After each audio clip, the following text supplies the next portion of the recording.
What's going on, guys? Super Cliff here, and thanks for tuning in on today's brand new episode. Alrighty then, let's begin with Naomi, issue number 2 of DC's Wonder Comics line, written by Brian Michael Bendis and David F. Walker, art done by Jamal Campbell. And this issue picks up after where we see our main detective, Naomi, ask Dee about when was the last time a superhero being had come to visit the town prior to the whole Superman incident. And Dee told Naomi that it happened 17 years ago, on the same exact date that Naomi was born. So that obviously freaked Naomi out. He's like, wait, how does he know the day I was born? This is weird. She's like, no offense, dude, but how do you know these things? I've never even talked to you before. And Dee's like, you need to leave now. I've said too much, young one. And just shuts the garage door on her face. And Naomi's feeling like, this is bullshit.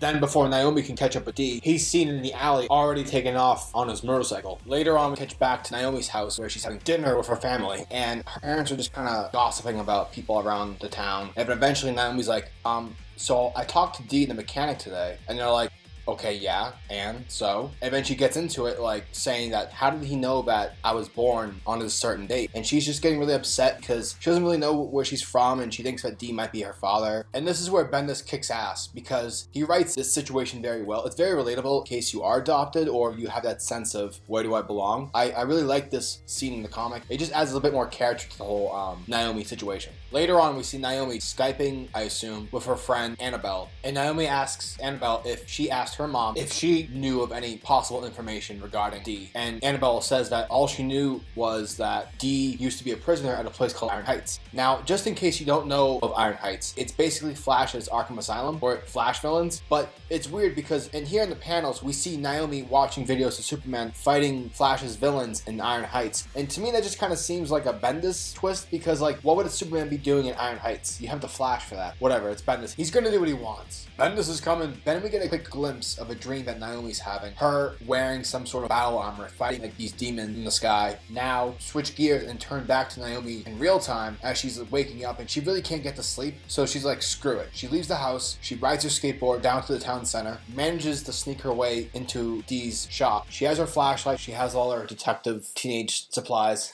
and she's looking around, seeing if she can find any clues as to what's this guy's deal. Who is this guy to me? And then Naomi comes across a picture of Dee and a woman who looks a lot like Naomi, but older, insinuating that this is Naomi's real mom. Then all of a sudden, Dee pops up and starts yelling, saying, you shouldn't be here. That's my only picture I have of her. And then Naomi's like, who is this person? Dee says, well, I'm not ready to tell you who she is and what I am to you. And then Naomi's like, well, guess what, dude? Right now, you don't have time. Right now, this is it. This is your moment. Tell me what is up. And so that was Naomi, issue number 2. And although plot-wise not a lot happens in this issue, I did appreciate the dinner scene with Naomi's adopted parents. I really bought into that. I also buy into Naomi's friends. Bendis just writes young people extremely well, and it's just like I buy into it immediately. Superman fighting Flash's villains, that's a Bendis moment. But yeah, I'm curious to see who Dee is, and the whole mini dream sequence we had with Naomi in warrior armor. Maybe she's like this almighty angel warrior, and Dee's a guardian of some sort. I don't know. I'm interested to see what happens. The art's still great in this issue. It fits the bill, and yeah, I'm definitely down for this series. I would give this issue an 8.5 out of 10.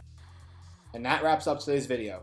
If you guys like my content, please hit that subscribe button, as well as hit the bell symbol, so that the world of comics is never missed out.